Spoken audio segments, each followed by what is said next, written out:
तपाईले कहिलेकाहीँ नेपाल मण्डल घुम्दाखेरि कहीँ घरमा पानी नआइराख्दाखेरि कता कता चोकहरूमा चाहिँ यो धाराबाट वा हिटीबाट पानी आइरहेको देख्दाखेरि इन्ट्रेस्टिङ लाग्छ कि लाग्दैन? हो, यदि तपाईँ लाग्छ भने यो भिडियो तपाईँको लागि अन्तिमसम्म हेर्नुहोला। हामीले यो हिटी प्रणाली बुझ्नको लागि सबसे फर्स्टमा बुझ्नुपर्छ यहाँको सिभिलाइजेसन र यहाँको डिनेस्टिजहरू। भनिन्छ किराँतीहरू भनेको चाहिँ मोस्ट अफ द टाइम पहाडको माथितिर बस्ने क्लानहरू थिए र माथि बसिसकेपछि दे न्यू वाटर स्प्राउट्सहरू वा वाटर स्प्रिङ्सहरूको त्यो सोर्सेसहरू कसरी पत्ता लगाउने, दे वर द प्रोस।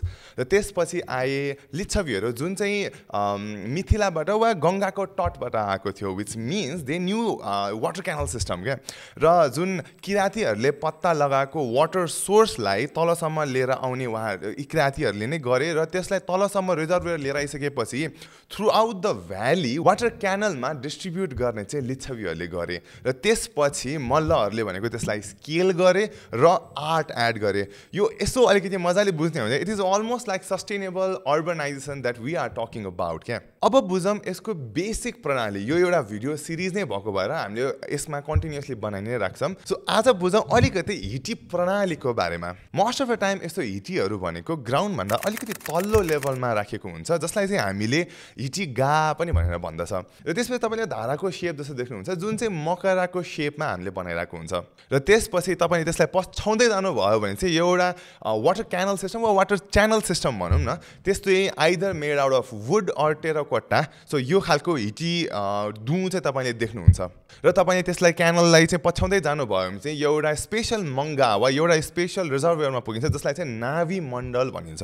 हो, यो नाभी मण्डल भने चाहिँ most of the time underground water reservoir वा मोइस्ट अन्डरग्राउन्ड ल्यान्डतिर चाहिँ बनाइन्छ, जहाँबाट चाहिँ वाटर मजाले 24 घन्टा चाहिँ through out the 12 months flow गर्न सकिन्छ। हुन त त्यो नाभी मण्डललाई वाटर सप्लाई गर्न र त्यसको अराउन्डको पेरिफेरीलाई चाहिँ कन्सटेन्टली मोइस्ट राख्नको लागि आइदर एउटा लेक बनाइन्छ वा लेक भएको ठाउँसम्म चाहिँ नाभी मण्डललाई चाहिँ लिएर गइन्छ, किनभने लेकले चाहिँ it acts as a ground water recharge ecosystem. त्यसले चाहिँ कन्सटेन्टली त्यो होल एरियालाई नै मोइस्ट राखिराख्छ र त्यही भएर चाहिँ 24/7 12 मास पानी कन्सटेन्टली नाभी मण्डलमा आइरहेको छ। And this is just a basic of हिटी प्रणाली सिस्टम। नेक्स्ट टाइम तपाईँले कतै पनि यस्तो धाराहरू देख्नुहुन्छ भने यो बेसिकली धारा मात्रै हो भने नबुझ्नु होला। It is an entire ecosystem that was built, made and reinvented just in Nepal Mandal.